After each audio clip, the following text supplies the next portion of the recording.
ఓం సదాశివసమారంభాం వ్యాసశంకరమధ్యమాం అస్మదాచార్యపర్యంతాం వందే గురుపరంపరాం.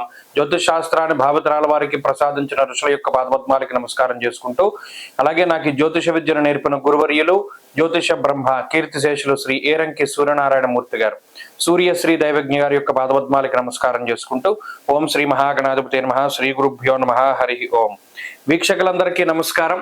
కుంభరాశి వారికి సానుకూలమైనటువంటి గ్రహాలు అనుకూలంగా ఉన్నాయి, ఎక్కువగా యోగిస్తూ ఉన్నాయి. ప్రత్యేకించి గురుబలం ప్రధానంగా ఉన్నది, శుక్రుని యొక్క బలం ఉన్నది, షష్ఠ స్థానమందు రవి బుద్ధులు యోగిస్తూ ఉన్నారు.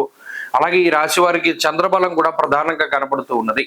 ఎక్కువ సంఖ్యలో గ్రహాలు యోగిస్తూ ఉండడాన్ని గత 2 వారాలుగా కూడా మనం చూడవచ్చును.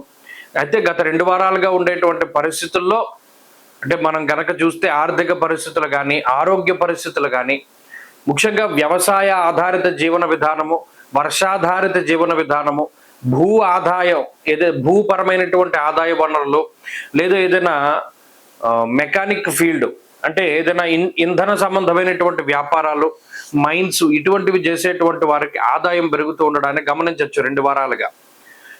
కుజుడి యొక్క అనుకూలత, అలాగే ఆ తర్వాత ప్రస్తుతానికి రవి బుధుల యొక్క అనుకూలత, ప్రత్యేకించి చూస్తే గతంలో కుజుడు యోగిస్తూ ఉన్నారు, ఇప్పుడు లేరు. కానీ గతంలో కుజుడు అనుకూలించినప్పుడు ఉండేటువంటి ఫలితాలు ఇప్పుడు రవి అనుకూలించినప్పుడు షష్ఠేర్వవు సుసౌఖ్యాదిని అన్నారు.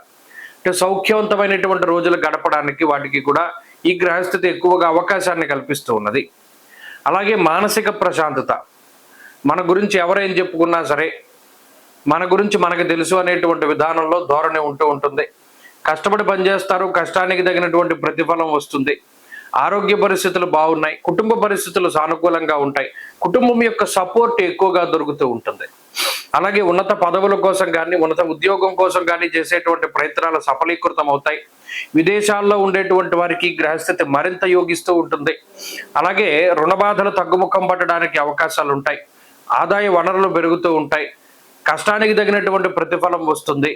మరీ ముఖ్యంగా జీవిత భాగస్వామి తరఫు నుండి సహాయం కూడా పెరుగుతూ ఉంటుంది. కాబట్టి అన్ని విధాలుగా కూడా కుంభరాశి వారి యొక్క స్థితిగతులు గత వారాల మాదిరిగానే ఈ వారం కూడా చాలా అనుకూలంగా ఉన్నది. మరింత అనుకూలమైనటువంటి ఫలితాలను ఎక్కువగా సాధించడానికై రాహు యొక్క ప్రతికూలతను తగ్గించుకోవడానికి, ఎందుకంటే రాహు జన్మరాశిలో ఎక్కువ ధన నష్టానికి కారణమవుతారు.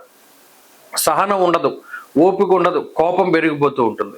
వాటిని తగ్గించుకోవడానికి మినుములతో చేసినటువంటి పదార్థాలను దానం చేయడము, ఆదివారం రాహుకాల సమయంలో అమ్మవారి ఆలయంలో దీపారాధన చేయడం వంటివి చెప్పదగినటువంటి సూచన. ప్రతినిత్యము కాలభైరవాష్టక పఠనం మంచి ఫలితాన్ని ఇస్తుంది. ఈ వారంలో కలిసి వచ్చేటువంటి రోజు శుక్రవారంగా చెప్పవచ్చును. అదృష్ట సంఖ్య 9, అదృష్ట వర్ణము తెలుపు. తదుపరి మీనరాశి.